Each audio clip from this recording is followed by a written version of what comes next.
It is the state of mind that follows a series of painful losses, a desperate, irrational compulsion known as chasing losses.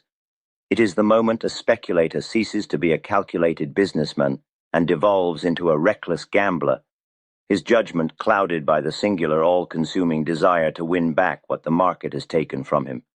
This is the great siren's call of financial ruin, and the man who fails to recognize it, who cannot master the impulse to fight back against the tape, is doomed to be wiped from the board.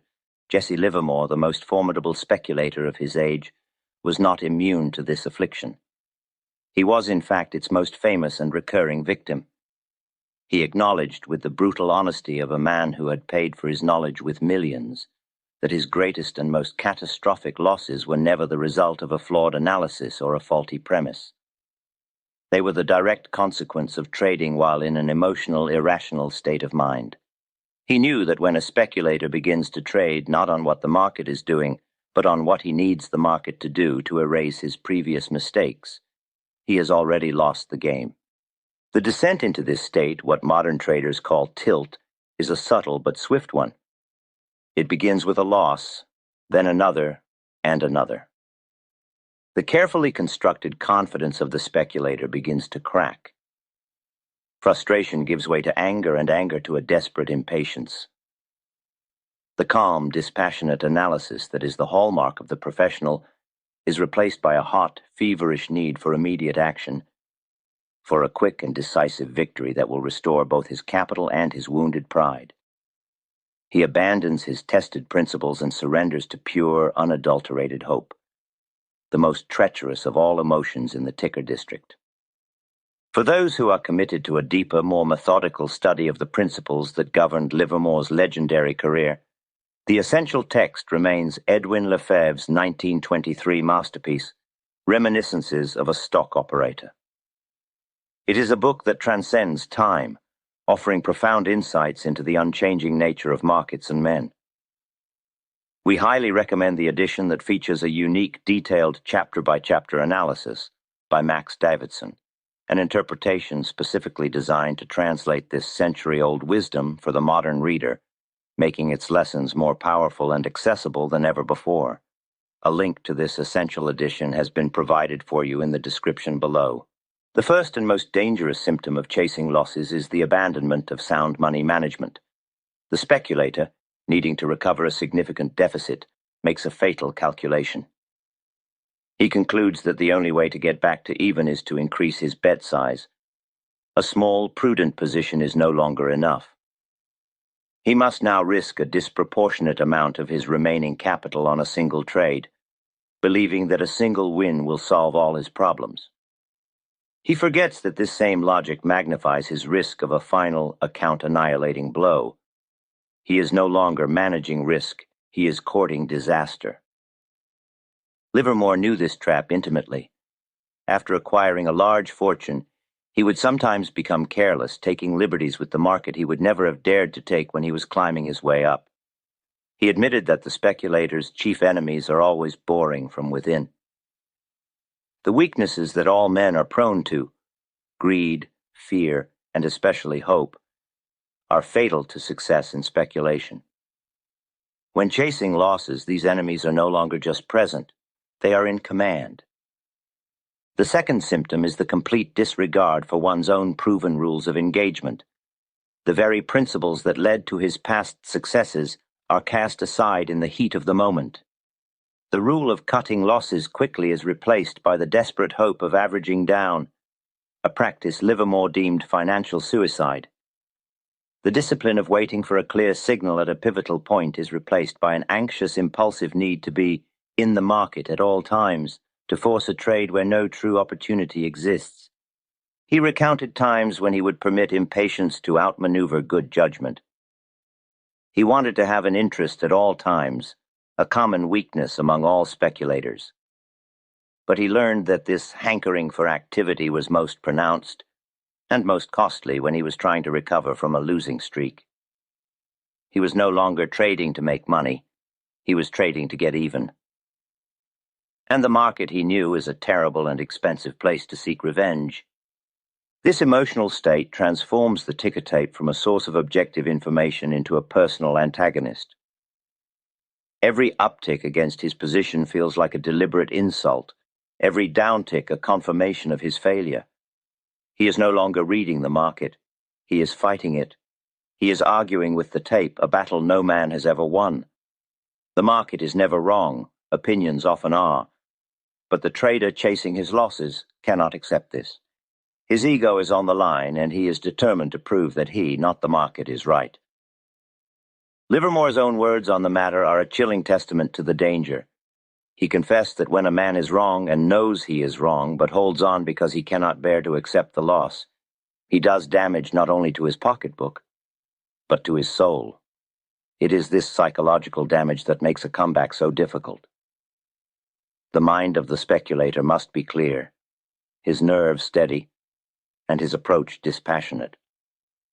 When chasing losses, his mind is a chaotic storm of regret, hope, and fear. In such a state, he is not fit to trade, and every decision he makes is almost certain to be the wrong one. He once described a period of his life where, after a devastating loss in cotton, he persisted in trading while his mind was not right. He was sick, nervous, upset, and unable to reason calmly. He confessed that this was the very frame of mind in which no speculator should ever be when he is trading. The result was inevitable. Everything went wrong.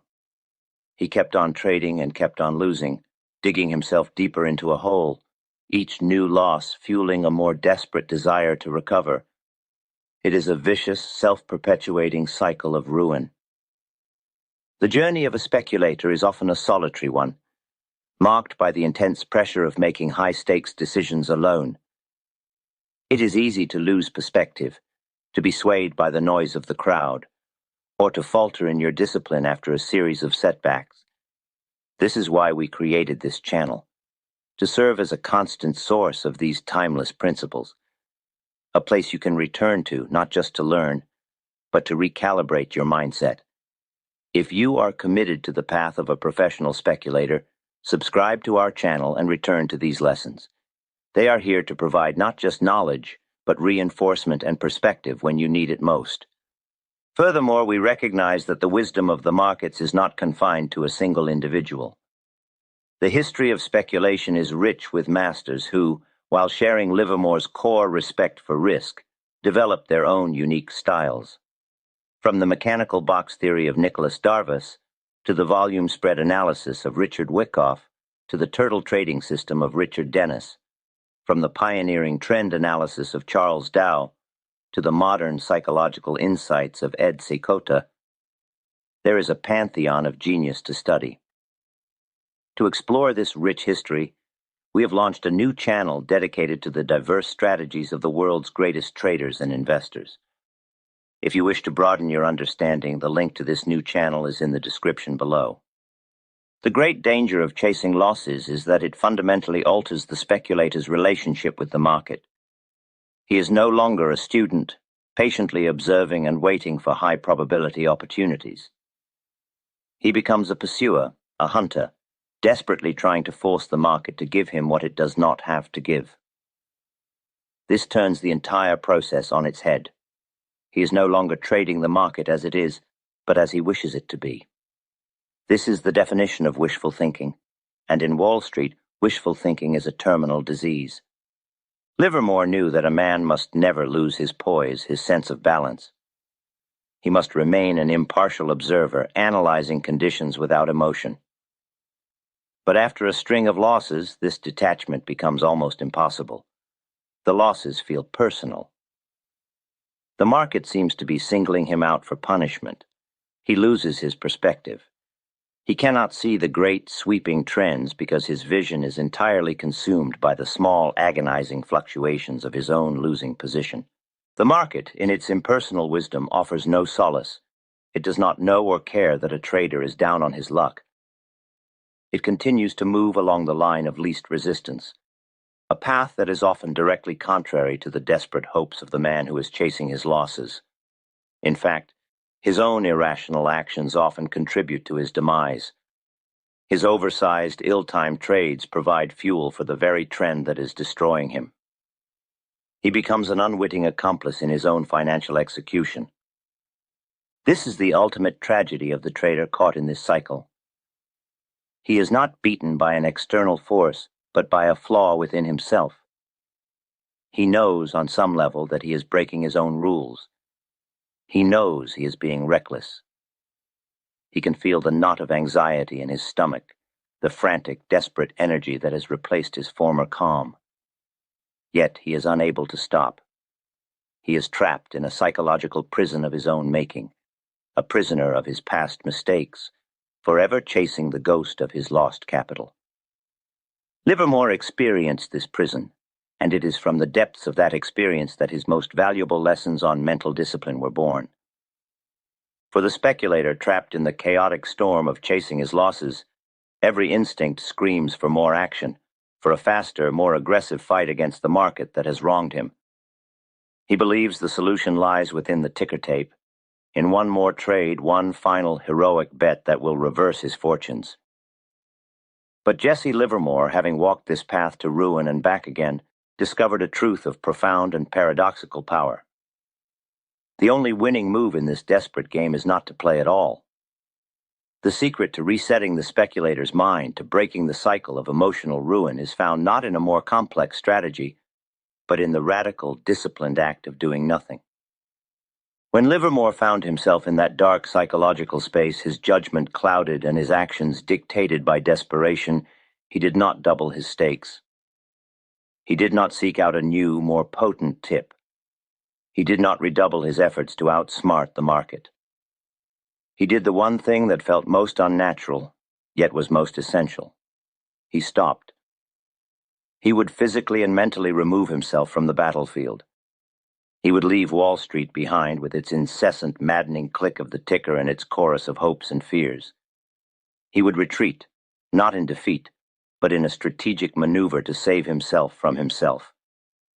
His chosen sanctuary was often the quiet solitude of a fishing trip.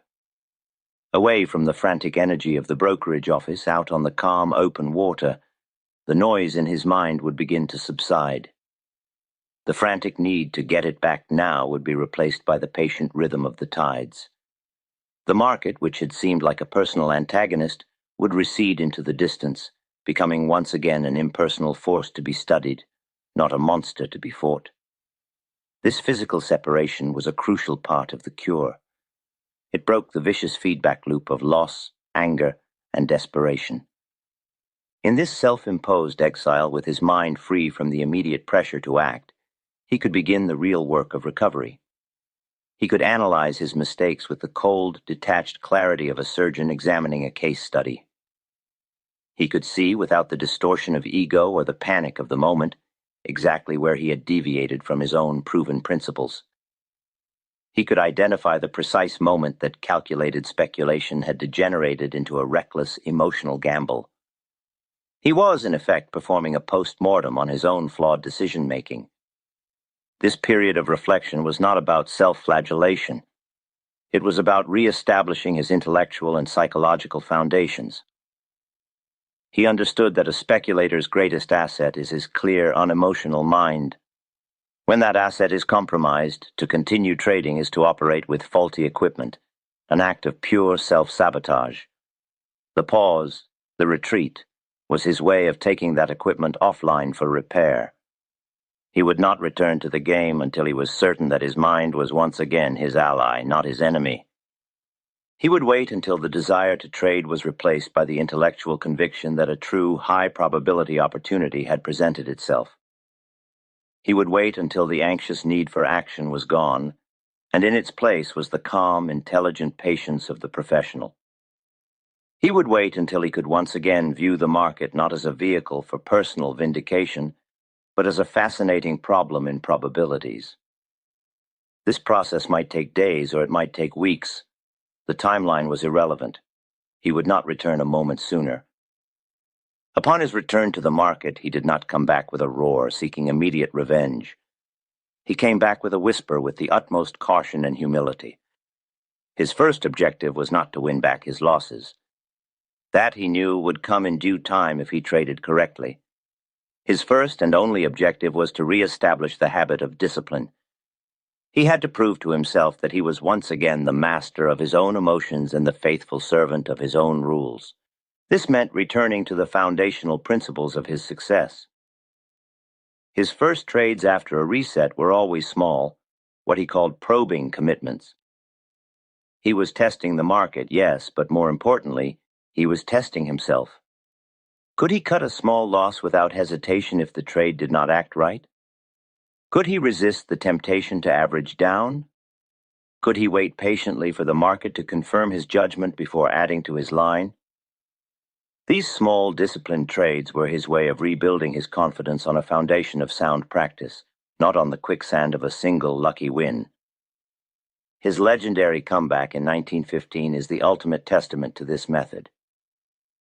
After years of being in debt and out of the game, he was given a small credit, enough to trade just 500 shares. He was a man who had once swung lines of 100,000 shares, now reduced to a piker's stake. The temptation to take a massive risk, to try and get back on his feet with one heroic play, must have been immense. But he did the opposite. He did not make a single trade for 6 long, agonizing weeks. He sat day after day watching the market, studying, waiting. He had identified Bethlehem Steel as the great opportunity of the day, but he refused to act on his opinion alone. He waited for the market's own unequivocal confirmation. He waited for the stock to cross the critical pivotal point of $100. In those 6 weeks, he watched the stock climb from the 50s to the 80s to the 90s, every point an agonizing reminder of the profits he was foregoing. But he was not trading for points. He was trading to re-establish his career, and that required perfect, flawless discipline. When the stock finally broke through par, he acted, and the resulting profit gave him the stake he needed to begin his great comeback. But the real victory was not the money he made. It was the discipline he had demonstrated. He had proven to himself that he could conquer his own impatience, that he could wait for the perfect moment, that he was once again the master of his craft. He had not chased his losses from the previous years. He had waited for a new and certain opportunity to present itself.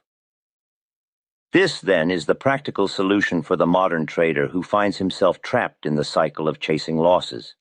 The moment you recognize the symptoms, the oversized bets, the ignored stops, the desperate need to get even, you must stop. Close your platform. Walk away from the screen. It is not an admission of defeat. It is the highest form of strategic wisdom. You are recognizing that your mind, at this moment, is your greatest liability, and you are refusing to let it do any more damage.